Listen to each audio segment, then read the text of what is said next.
Barricade ভাঙায় bulldozer চালিয়ে দিল ভারত। দিল্লির বুকে দাঁড়িয়ে 1 ইঞ্চি জমি দখল করার দুঃসাহস দেখায় পাকিস্তান, আর ভারত হাত গুটিয়ে বসে থাকবে এই ভুল ধারণা গুড়িয়ে 1 নিমিষে মাটিতে মিশিয়ে দেওয়া হয়েছে। কোনো আগাম বার্তা নেই, কোনো আন্তর্জাতিক শিষ্টাচারের অপেক্ষা নেই। ইসলামাবাদে ভারতীয় হাইকমিশনের নিরাপত্তা বেষ্টনী ছোঁয়ার চরম মাসুল গুনতে হলো খোদ দিল্লির বুকে। মাত্র 72 ঘন্টার মধ্যে দিল্লির কূটনৈতিক পাড়ায় হুঙ্কার দিয়ে গর্জে উঠল ভারতের জেসিবি বুলডোজার। এক ধাক্কায় ধুলোয় মিশিয়ে দেওয়া হলো পাকিস্তানের অহংকার। 1 ইঞ্চি ভূখণ্ডও ছাড় নয়। এই ঘটনার সূত্রপাত হয় গত 17 আগস্ট। বিশ্ব কূটনীতির সমস্ত রাজনীতিকে বুড়ো আঙ্গুল দেখিয়ে ইসলামাবাদে অবস্থিত ভারতীয় হাইকমিশনের প্রধান ফটকের সামনে উপস্থিত হয় পাকিস্তানি মিউনিসিপাল কর্মীরা। কোনো প্রশাসনিক নোটিশ ছাড়া সম্পূর্ণ বেআইনিভাবে কেটে উপড়ে ফেলা হয় ভারতীয় দূতাবাসের সুরক্ষায় থাকা সমস্ত এক্সটার্নাল সিকিউরিটি ব্যারিকেড এবং ট্রাফিক বোলার্ড। কূটনৈতিক ভাষায় এটিকে বলা হয় সিম্বলিক ডাউনগ্রেড, অর্থাৎ কোনো দেশের কূটনৈতিক মর্যাদাকে প্রকাশ্যে অপমান করা। পাকিস্তান ভেবেছিল সীমান্তে অপারেশন সিন্দুরের পর এবং সিন্ধু জল চুক্তি স্থগিত হওয়ার পর ভারত হয়তো চুপচাপ এই প্রশাসনিক অপমানকে সহ্য করে নেবে, কিন্তু নতুন ভারতের রণনীতি সম্পূর্ণ ভিন্ন। ভারত আন্তর্জাতিক মঞ্চে শুধু লিখিত প্রতিবাদ জানিয়েই শান্ত থাকেনি।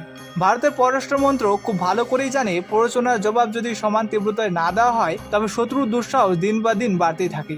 পাকিস্তানের এই চালের পেছনে নোংরা রাজনীতি এবং মানসিক হেনস্থা। ইসলামাবাদে শুধু ব্যারিকেড সরিয়ে ক্লান্ত হয়নি পাকিস্তান প্রশাসন। বিগত কয়েক সপ্তাহ ধরে ভারতীয় হাই কমিশনের কর্মকর্তাদের উপর চালানো হয়েছিল এক চরম মনস্তাত্ত্বিক চাপ। ভারতীয় কর্মকর্তাদের জল এবং গ্যাসের সংযোগ মাঝপথেই কেটে দেওয়া হয়েছিল।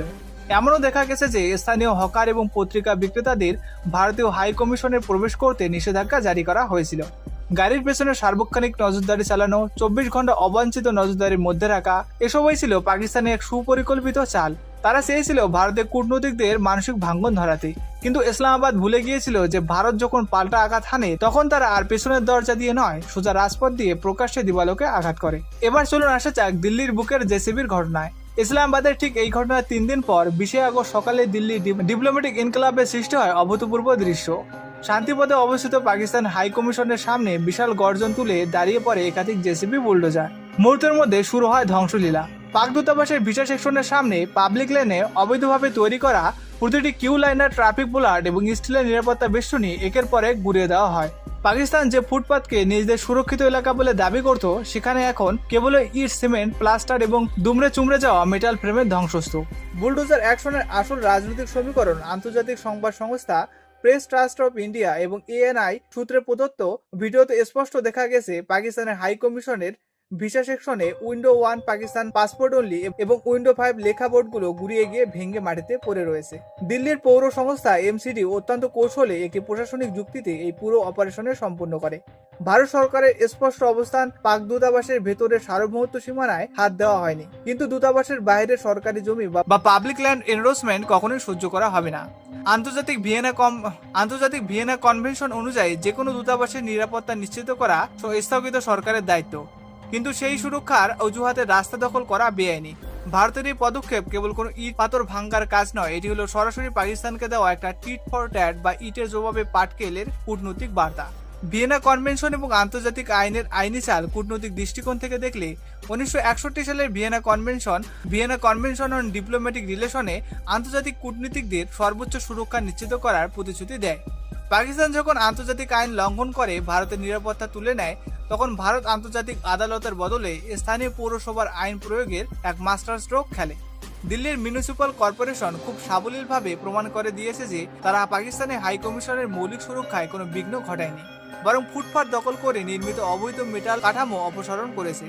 পাকিস্তান যদি আজ আন্তর্জাতিক মঞ্চে অভিযোগ তুলতে যায়, তবে তাদেরকে আগে নিজেদের ইসলামাবাদে ঘটানো ঘটনার ব্যাখ্যা দিতে হবে। আইন দিয়ে আইনকে বাধার এই অসাধারণ ক্ষমতা ভারত বিশ্বমঞ্চে প্রমাণ করে দিল। আর অপরদিকে আমেরিকার ঐতিহাসিক বার্তায় পাকিস্তানের উপর বিপদ এখনো থেমে থাকেনি। এই বুলডোজার অ্যাকশনের ঠিক 24 ঘন্টা আগে ভারতে নিযুক্ত মার্কিন রাষ্ট্রদূত সার্গিও গোর সরাসরি শ্রীনগর সফর করে ঐতিহাসিক মন্তব্য করে বসেন। মার্কিন রাষ্ট্রদূত স্পষ্ট ভাষা জানিয়ে দেন, জম্মু ও কাশ্মীর ভারতের এক অত্যন্ত গুরুত্বপূর্ণ এবং অবিচ্ছেদ্য অংশ।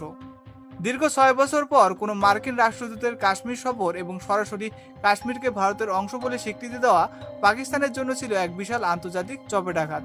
ইসলামাবাদ তড়িঘড়ি করে মার্কিন কূটনৈতিক চার্জ দ্য অ্যাফেয়ার্স নাটালি বেকারকে সমন পাঠায় এবং কড়া ডিমান্ডস বা প্রতিবাদপত্র পেশ করে। তারা যুক্তি দেয় যে কাশ্মীর একটি বিতর্কিত অঞ্চল, কিন্তু ওয়াশিংটন এবার ইসলামাবাদের এই ক্রন্দনকে পুরোপুরি উপেক্ষা করেছে।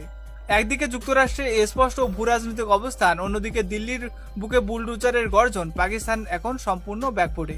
ভবিষ্যতের ভূ রাজনীতি এবং দক্ষিণ এশিয়ার ক্ষমতা রূপান্তর। এই জোড়া কূটনৈতিক আঘাত কেবল আজকের দিনের কোনো একক ঘটনা নয়, এটি মূলত পুরো দক্ষিণ এশিয়ার ভূ রাজনৈতিক ভারসাম্যের এক বিশাল পরিবর্তনের ইঙ্গিত। বিশ্ব আজ স্পষ্ট বুঝতে পারছে যে পাকিস্তান আজ আন্তর্জাতিক স্তরে নিঃসঙ্গ হয়ে পড়েছে। আমেরিকার ট্রাম্প প্রশাসন যেখানে স্পষ্ট জানিয়ে দিচ্ছে কাশ্মীর ভারতের অভ্যন্তরীণ ও অবিচ্ছেদ্য অঞ্চল, সেখানে ইসলামাবাদের দীর্ঘদিনের কাশ্মীর কার্ড খেলার দিন শেষ হয়ে এসেছে। চীন নিজেও এখন পাকিস্তানের এই পেটি রাজনীতিতে হস্তক্ষেপ করতে নারাজ। বিশ্ব রাজনীতিতে তলানিতে থাকা একটি রাষ্ট্র যখন নিজের প্রশাসনিক ক্ষমতার অপব্যবহার করে প্রতিবেশী পরাশক্তিকে ক্ষিপ্ত করতে চায়, তখন তার পরিণতি ঠিক কেমন হতে পারে, দিল্লির এই ঘটনা তার এক উজ্জ্বল জ্বলন্ত উদাহরণ। ভূ রাজনৈতিক বিশ্লেষকের নিজস্ব দৃষ্টিভঙ্গি এবং বিশ্লেষণ একের পর এক ঘটনা প্রবাহ বিশ্লেষণ করলে স্পষ্ট বোঝা যায় ভারত এখন আর কেবল সীমান্ত রক্ষার জন্য ডিফেন্সিভ কৌশলে আটকে নেই। আন্তর্জাতিক সম্পর্কের ক্ষেত্রে ভারত এখন অ্যাগ্রেসিভ রেসিপ্রোসিটি বা আগ্রাসী পারস্পরিকতার নীতি গ্রহণ করেছে।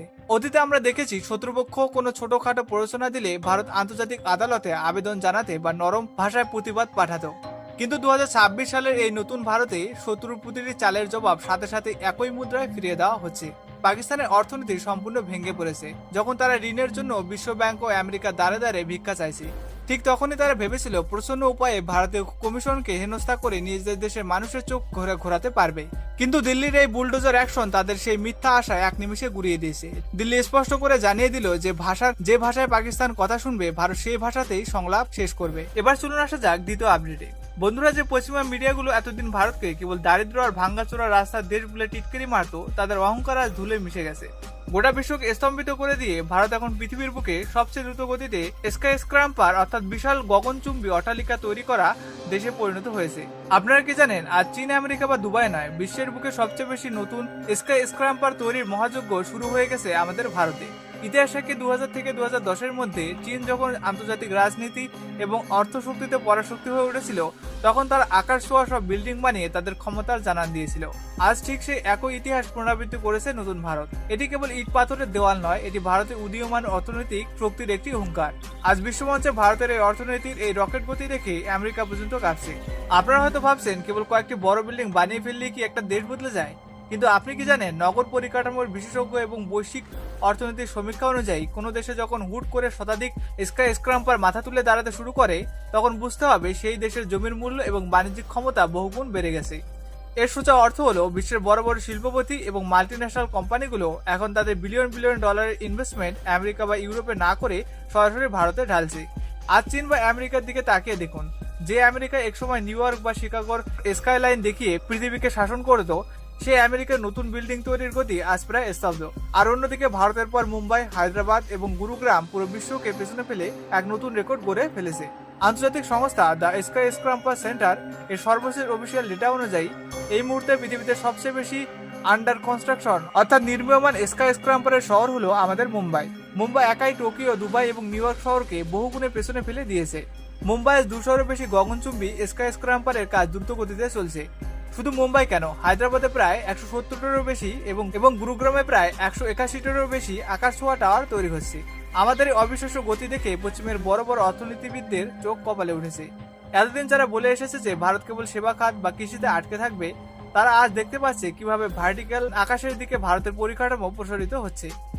একটি 15 লিঙ্ক এর উঁচু বা 150 মিটারের বেশি লম্বা বিল্ডিংকে আমরা কারিগরি ভাষায় স্কাই স্ক্র্যাম্পার বলি। আজ ভারতের মুম্বাই শহরের দিকে তাকালে আপনার মনে হবে আপনি দুবাই বা নিউ ইয়র্কের বুকে দাঁড়িয়ে আছেন। মুম্বাই 320 মিটার উঁচু প্লেস রয়্যাল আজ ভারতের এক নতুন আইকন। এবার আসা যাক মূল কথায়, কেন ভারতকে আজ দুবাইয়ের বুর্জ খলিফাকে টেক্কা দেওয়ার প্রতীক বলা হচ্ছে। বুর্জ খলিফা হলো দুবাইয়ের অহংকার, কিন্তু চীন এবং দুবাই এখন তাদের প্রবৃদ্ধির শেষ সীমায় পৌঁছে গেছে। চীন যেখানে 3500-এর বেশি স্কাই স্ক্র্যাম্পার বানিয়ে আজ অর্থনৈতিক মন্দার মুখে পড়ে থমকে গেছে, ঠিক সেখানে ভারত শুরু করেছে তার আসল খেলা। আগামী 4 থেকে 5 বছরের মধ্যে ভারতে 1000-এর বেশি নতুন স্কাই স্ক্র্যাম্পার যুক্ত হতে চলেছে। এর সরাসরি অর্থ হলো আগামী দিনে আমেরিকা নয়, চীনের পর বিশ্বের দ্বিতীয় বৃহত্তম স্কাই স্ক্র্যাম্পার পরাশক্তি হতে চলেছে আমাদের ভারত। জয় হিন্দ, বন্দে মাতরম।